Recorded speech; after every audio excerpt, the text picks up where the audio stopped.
rakyat, tahan banting, durable, dan memiliki resale value yang tinggi, pasti Anda sudah tahu apa mobilnya. Selamat datang di channel Homiki TV dan inilah A History of Toyota Kijang.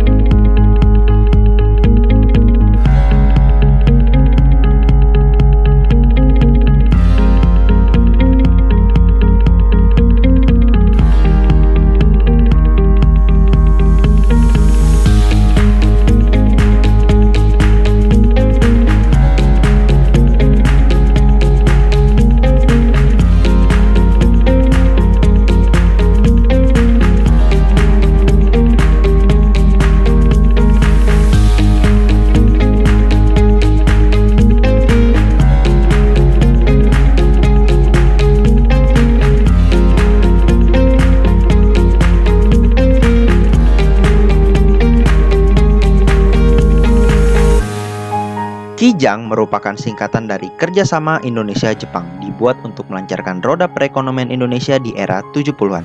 Dan pertama kali mobil ini diluncurkan pada tahun 1975. Banyak mata yang tertuju pada mobil ini karena pertama kalinya sebuah mobil produksi massal dibuat dari bahan-bahan dan benar-benar dari sebongkah besi diproduksi di Indonesia.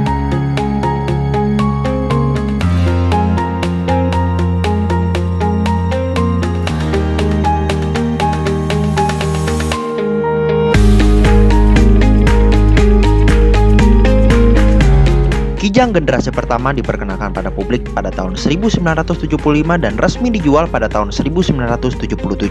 Kijang ini lebih akrab disebut Kijang buaya karena jika kap mesinnya dibuka seperti buaya yang mau makan.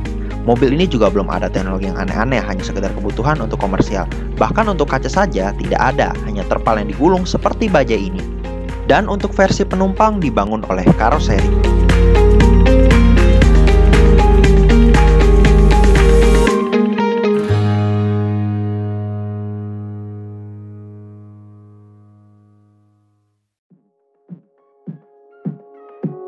Setelah kesuksesan Kijang buaya, Toyota berinovasi untuk melanjutkan generasi Kijang sampai pada tahun 1981 hadir Kijang generasi kedua yang akrab disebut Kijang Doyok. Ya, karena cungkring. Kijang Doyok ini juga masih mengenalkan karoseri untuk varian mobil berpenumpangnya dan mesin yang digunakan masih sama dengan Kijang generasi yang pertama, yakni dengan berkode 3K 1300cc OHV yang cukup kuat. Bahkan sampai tahun 1983 berganti mesin menjadi 5K berkapasitas 1500cc yang dipakai hingga generasi ketiga.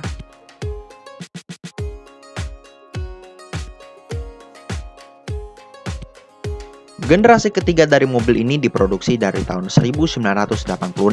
Kijang yang akrab disebut dengan Kijang kotak ini bisa disebut suksesor Kijang karena penjualannya yang dapat menyentuh 500.000 unit, bahkan sampai diekspor ke 3 negara. Versi penumpang dari mobil ini juga sudah buatan Toyota sendiri, maka Toyota mengklaim bahwa bodi dari Kijang generasi ketiga ini bebas dempul. Mesinnya juga selain 1500cc seperti generasi sebelumnya, ditambah lagi dengan mesin 1800cc. Variannya juga lebih banyak, dari yang short wheelbase, long wheelbase, bahkan ada varian 3 pintu atau yang kita sebut sebagai Kijang punten. Karena mau naik sebagai penumpang saja harus punten dulu ke pengemudinya. Ada varian 4 pintu dan 5 pintu. Mungkin karena masalah pintu, mobil ini dijudulkan sebagai kebersamaan.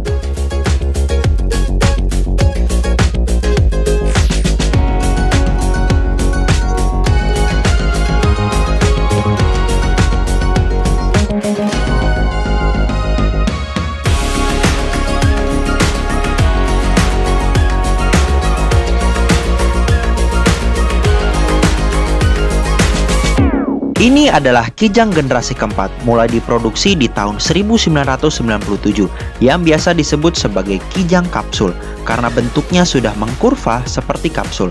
Masyarakat juga merasa terkejut karena perubahan dari Kijang ini dibanding Kijang generasi sebelumnya. Salah satunya mobil ini sudah mendapatkan fitur kecanggihan yang memadai di zamannya, seperti power window, power steering, dan sudah lebih nyaman dibanding sebelumnya. Dan ada tipe Krista untuk kenyamanan dan kemewahan yang lebih maksimal.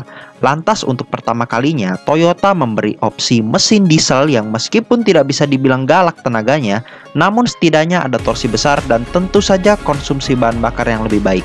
Serta mobil ini sudah diekspor ke 10 negara lain.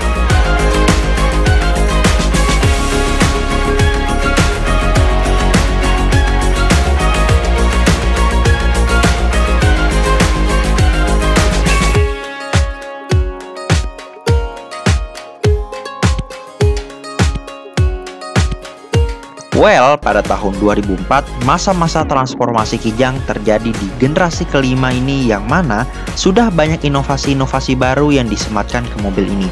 Oleh sebab itu, Toyota menambahkan kata Innova di belakangnya. Dan karena itu juga harga mobil ini melambung naik, sampai tidak bisa dipercaya oleh orang-orang yang biasa membeli Kijang-Kijang sebelumnya. Mobil ini juga sudah dapat diekspor sampai ke 29 negara lain. Dan kalau Anda sedang umroh atau naik haji, pasti Anda melihat mobil ini berkeliaran di mana-mana. Karena memang selaku itu.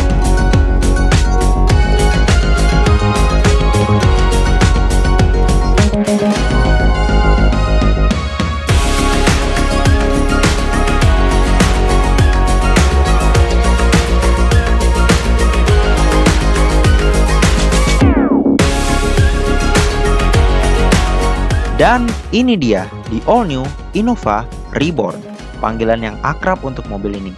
Meskipun masih ada kata Kijangnya, namun ya itu tadi, orang-orang sudah mengenal mobil ini sebagai Innova. Muncul di tahun 2016 dan baru-baru ini mendapatkan facelift.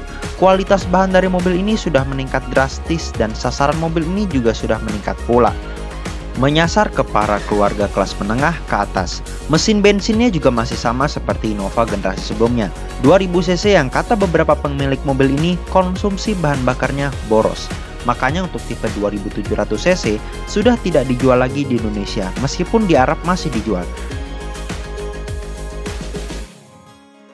Dan tak lupa mesin dieselnya 2400 cc yang selalu jadi bahan oprekan sang mekanik, sehingga tidak sedikit Innova, Fortuner, dan Hilux menjadi bahan untuk balapan karena mesinnya sama. Dan semakin baru generasinya, lokal konten dari mobil ini pun semakin naik. Sekarang sudah mencapai 85%. Luar biasa besar sekali. Memang benar-benar mobil ini buatan Indonesia meskipun buatan brand Jepang, dan masih bertahan di 29 negara tujuan ekspor mobil ini.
Sudah lebih dari 40 tahun Toyota Kijang menemani segala apapun yang dilakukan oleh masyarakat Indonesia, bahkan sampai ke global. Dan ditambah juga dengan kebanggaan kita karena salah satu mobil buatan dalam negeri bisa melanglang buana bahkan menghasilkan devisa untuk kita. Dan dengan mobil ini dibuat dari nol, mobil ini selalu tumbuh dan selalu menjadi kebanggaan Indonesia. Terima kasih telah menonton, dan Toyota Kijang dari Indonesia untuk dunia.